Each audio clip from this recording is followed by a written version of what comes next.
Hello Stardust, I'm here to bring you another vlog, but this time this is an itinerary vlog. You don't have to waste your time researching on what to do in Hoi An and Da Nang. I got you covered.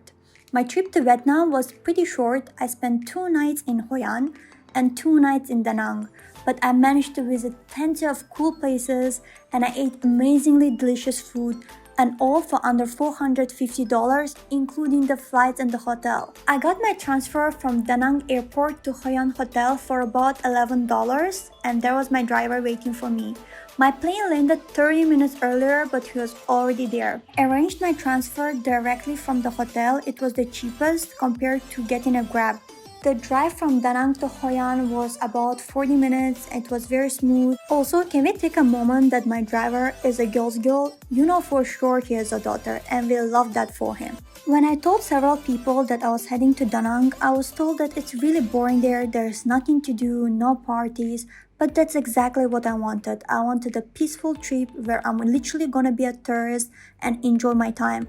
And guess what? I did not regret, but you will find out why I loved being here later. I really enjoyed the view with all the cows. It reminded me of my country. Quickly we reached to the villa. 2 nights in Hoka Villa cost me $26, and all these backpackers' bags can confirm that rate. Upon my arrival, my room was not ready to check in yet, so the lady at the counter sent me off to the tailor shop.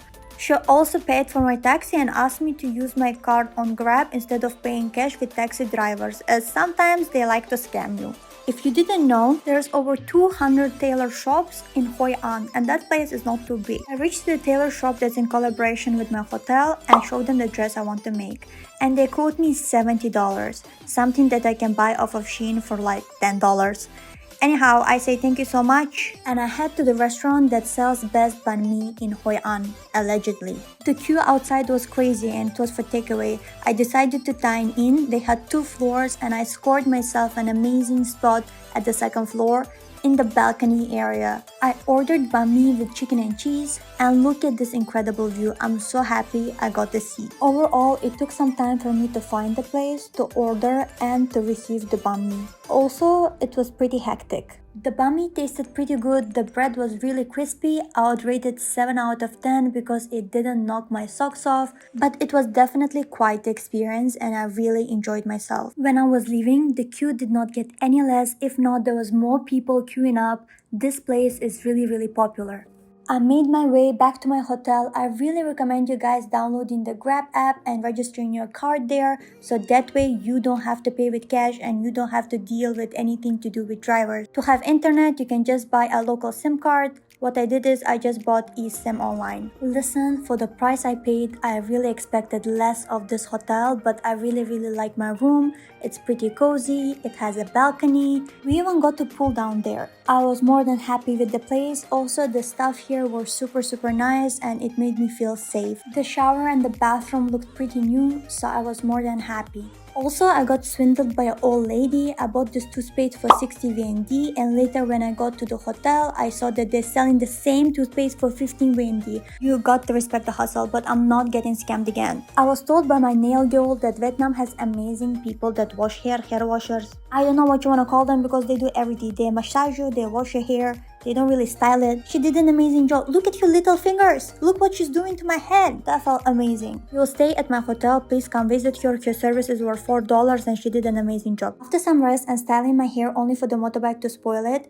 I headed to the Old Town. My opinion, Old Town looks really nice in the evening compared to the afternoon because all the light just makes the whole ambience better. This area is filled with narrow streets and cute cafes and restaurants, but I knew exactly where I was gonna have my dinner. I'm not even going to try to attempt to pronounce the name of this restaurant because I know I can't. This is an authentic Vietnamese restaurant where they sell local food the local way. My dish, I rate 7 out of 10. The drink on the other hand was incredible and amazing. It was with honey, ginger, and something else. After the dinner, I headed to the riverside. It made me feel like I was entangled and spirited away all at once. There was quite a lot of people and I saw an old lady selling a paper candle. I bought it from her for 5,000 VND and made a wish and set it to water. And of course, I took a ride on the boat. It cost me 170,000 VND The ride lasted for about 20 minutes. I really enjoyed the view and the ride. It was one of a kind experience for me and I really recommend for you guys to try it. My boat driver saw me taking photos and he told me that he can take pictures of me.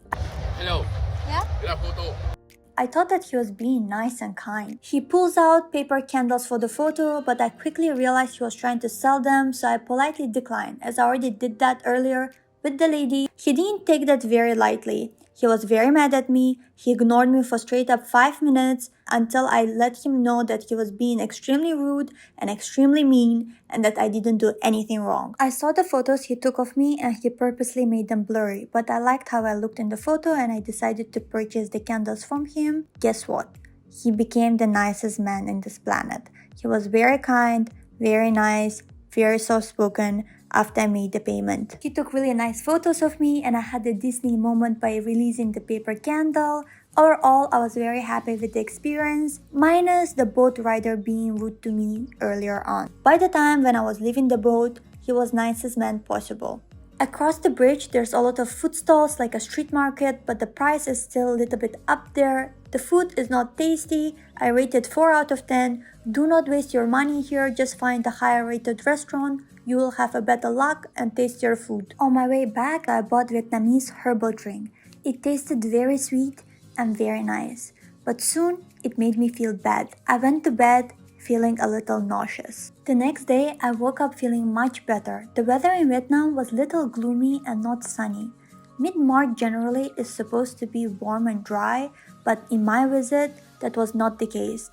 Almost all my clothes were suitable for tropical and warm climate. I was actually feeling cold a little. I came to this really cute and cozy cafe from my list to have lunch. It faces an open field filled with greenery. It was really peaceful, the stuff was very nice, the food was not too bad. I think you can just come here, have a cup of coffee and drink some tea. If my stay in Hoi An was a little longer, I would definitely spend more time in this cafe, maybe read a book, but I had to get going. My next station was the coconut forest and a basket boat ride. I was quoted 600,000 BND, but I knew that the actual ride cost 150,000 for tourists. I totally understand the hustle, but I won't pay 5 times the actual price just because I look different. The gloomy day turned into rain, but that did not stop me. Plus, the Vietnamese hats really helped. Also, I think it's a good thing because it was lesser crowd and better sailing experience. At the coconut forest, there are a variety of things happening. You can see fishermen beautifully throwing their nets, you can sing karaoke with the locals, or if you want to do something little extreme, you can play boat spinning. That's exactly what I did. I posted this clip as a reel on my Instagram and it went viral. I got over 20 million views, which is wild. I ended up paying 100k, but the comment later let me know that it actually cost 50k, but honestly, I didn't mind paying the 100k as it was raining and I had a lot of fun. The basket boat tour took about 25 minutes to complete and the boat guy was really nice. I did end up tipping him. After I headed to Old Town, there were several cafes I wanted to check out. This place hands down has the best coconut coffee in town. The desserts were meh and the tea nothing special, but the coconut coffee, it's a must-have. The next cafe I visited was also very popular. It had a lot of people, but the only thing I liked about the place was the ambience. It was very cozy and that's about it.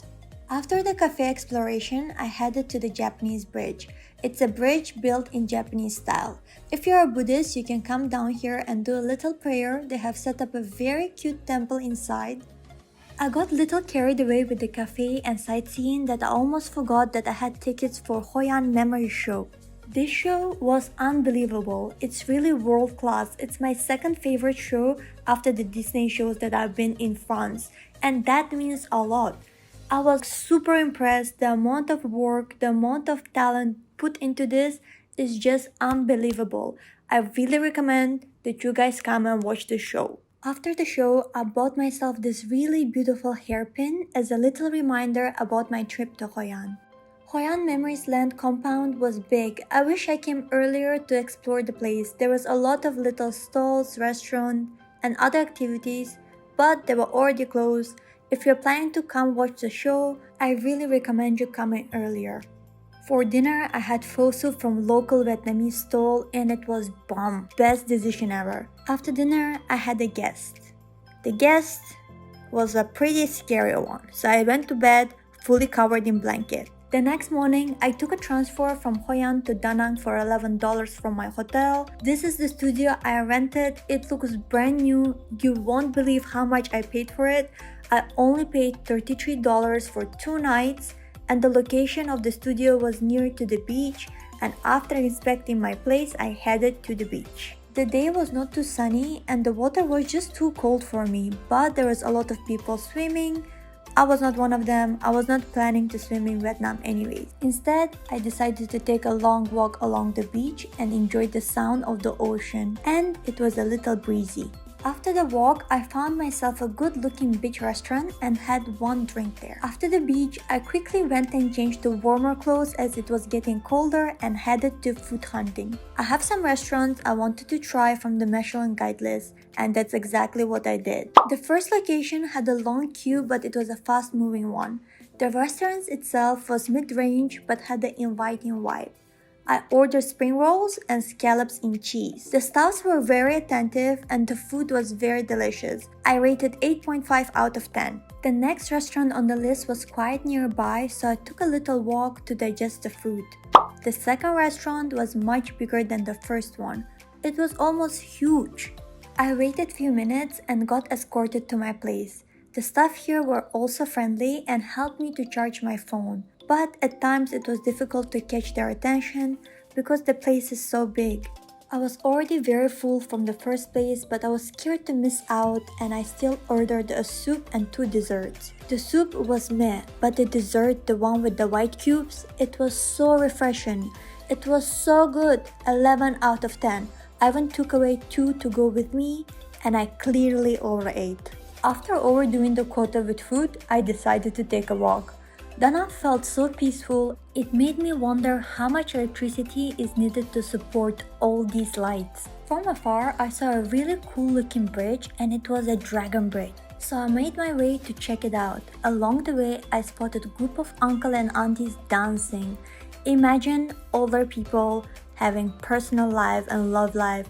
When you at 26, oh my god, did you see the way he threw your back? Honestly, I'm living through these auntie and uncles. Okay, back to this magnificent dragon. It looks phenomenal and it changes color, mainly to white, blue and to yellow. I really wish I saw it with water and fire. I was told on weekends it does that, but I was there on a weekday, so I headed back to the apartment, took my takeaway safely and went to bed.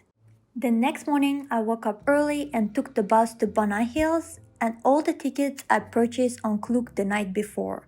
This place is actually very big. Banana Hills is basically a resort complex with its own theme park and other entertainment. It's something like Genting. If you're from Malaysia, you will get what it is. It took about 15 minutes walk to get to the cable car. The queue was not that long and I got a cabin all to myself. I do not have any fear of heights, so the cable car ride was very fun for me. The view was really breathtaking and I saw some waterfalls along the way that made me feel really peaceful. The ride lasted for about 10 to 15 minutes, but if you're scared of heights, being on air this long might actually trigger you. Upon the entrance to the theme park, I spent a lot of money, the amount I won't be disclosing as I'm embarrassed. I spent all that money to win myself a plushie as I ain't got no man, but now I ain't got money, plushie and man. Anyways, moving on. There was a little queue for this ride, so I decided to take it. The staff were really taking care and careful about the safety, so the queue moved really slowly. The ride itself was very fun. I came to the Banana Hills on a Wednesday, so it was not too packed and the queues were moving fairly quickly. This is the next ride I took. It was a little nerve-wracking as you didn't know when they would drop you, but overall I still enjoyed it. I bought this really cute bucket hat from a souvenir shop. There's also plenty of buffets and restaurants in here, but most importantly there was a Pop Mart store built inside the castle. How cool is that? The store had several floors but only one was open, and I got myself 1 Space Molly and 1 Skull Pen the blind box. I attempted to do an unboxing on a cable card but I failed. The main reason I chose to come to Da Nang was the very thing we arrived to, the hand bridge.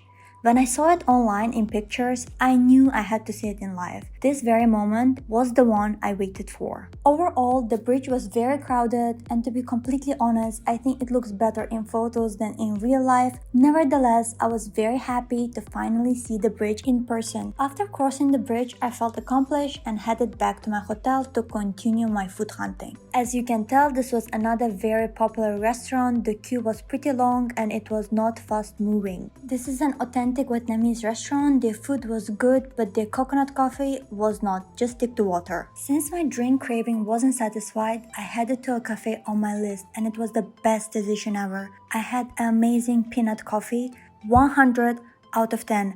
I could drink this every morning, every night. And I'm not even that big fan of a coffee. The next morning, I won a plushie in an airport. Finally, money not wasted this time. I won it on a second try, can't believe it, and headed back to KL.